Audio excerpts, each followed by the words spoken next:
If the polls were not bad enough, if the economy were not dragging you down, if both Democratic candidates were not calling you out, if all that did not spell trouble for your campaign, how about one of the nation's leading conservative thinkers comparing you to Don Quixote? And not in a good way. Our fourth story tonight, tilting at windmills. It's not an alternative energy proposal. The conservative in question, George Will, in not his first shot at the McCain campaign, only his first since McCain dismissed those Georgetown cocktail party conservatives. Quote, "Are you going to get any better, or is this it?" He's quoting Orioles manager Earl Weaver about umpiring and saying, with mercifully only one debate to go, that is the question about John McCain's campaign. Before Tuesday night's uneventful event, gall was fueling what might be the McCain-Palin campaign's closing argument. It is less that Obama has bad ideas than that Obama is a bad person. This, McCain and his female Sancho Panza say, is demonstrated by bad associations Obama had in Chicago, such as with William Ayers. But in this economy, Will writes, the McCain-Palin campaign's attempt to get Americans to focus on Obama's Chicago associations seem surreal, or as a British politician once said about criticism he was receiving, like being savaged by a dead sheep. Sancho Panza. We're all fiddling around with Dolores Umbridge or a contestant on Who Wants to Be a Millionaire, and it's George Will who hits the home run. Sarah Palin as the illiterate peasant sidekick to a retired country gentleman who suddenly goes nuts. Sancho Panza. More practically, both Obama and his running mate have in the last 24 hours effectively dared McCain, to wage his attacks on Obama in person at next week's debate. Obama going first after he was asked last night about the fact that McCain failed to tell his largest TV audience yet about Obama's supposed terrorist ties. Were you surprised that he didn't bring it up last night at the debate and use that line of attack? Well, I am surprised that, we've been seeing some pretty over-the-top attacks coming out of the McCain campaign over the last several days, that he wasn't willing to say it to my face. The notion that people don't know who I am is a little hard to swallow. I've been running for president for the last 2 years. Today, Joe Biden reiterated that point a little more loudly. By the way, all of the things they said about Barack Obama in the TV, on the TV, at their rallies, and now on YouTube and everything else they're doing before the debate, and all of the things they're saying after the debate, as recently as this morning. John McCain could not bring himself to look Barack Obama in the eye and say the same things to him. Look, folks, Claire said, your neighborhood's like mine. Well, in my neighborhood, when you got something to say to a guy, you look him in the eye and you say it to him. Let's turn now to MSNBC political analyst Howard Fineman, also senior Washington correspondent for Newsweek magazine. Howard, good evening. Hi, Keith. We got David Frum saying today that anger is a poor political advisor and that the Republicans should emulate Obama's coolness under fire. We have George Will's column. You've spoken to him. Is he warming up to coming out and saying not only is McCain going to lose this election, but maybe he should? Yeah, I did ask him that, and he said no. First of all, he compliments you on your work on ESPN. That's as far as he would go.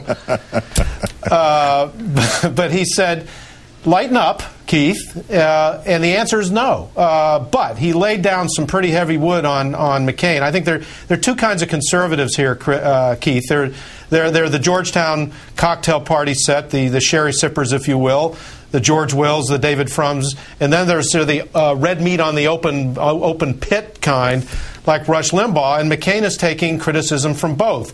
The Georgetown set is saying, hey, you're not talking about the issues, you're being personal when you shouldn't be, and by the way, your huge bailout plan is a really bad idea for home mortgages. And then the Rush Limbaughs of the world are saying, why don't you mention Ayers by name? Why don't you do Ayers and Rezko and Wright and all of that? So McCain is taking it from both wings of the conservative strategic camp at this point. But Will is not going to write another column, at least this week, calling for hoping for McCain to lose. And to that point, the second part of that, I mean, we've all known about this tenuous link with Ayers for months.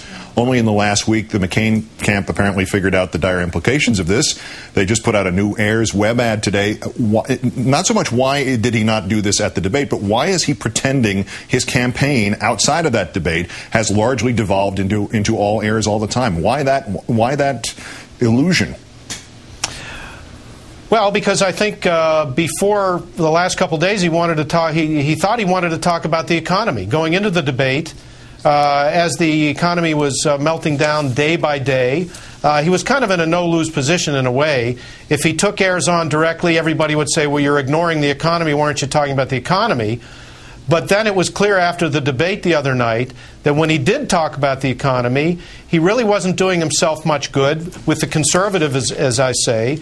And because Obama has projected a more steady sense of leadership in the midst of this campaign, and as a Democrat is benefiting from what most people think is a Republican-led excursion into chaos in the economy. So McCain at this point has no choice left. And I think when I asked his campaign people about this, I said, where are you going next? They said, stay tuned, which to me means not only will the RNC have ads about Ayers, I think you're going to be hearing more on that by name directly from McCain and then at the debate next week. Oh, and is that why Obama and Biden essentially dared him to do that? Because they want him to do that? And if so, why would they want him to do that?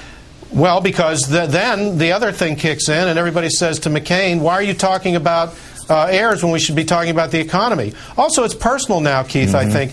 McCain and Obama spent a lot of time in recent weeks calling each other liars, essentially, and other bad names. And I think it's personal. And I think Obama, who's a very cool customer, reaches a point where he says, I better respond and I better show some toughness here. And I think he's inviting it, and I think that's what he's going to see at the next debate at Hofstra next week. And there's always that wild card effect of the debates that the candidates sometimes forget, which is the other guy's supporters are all watching.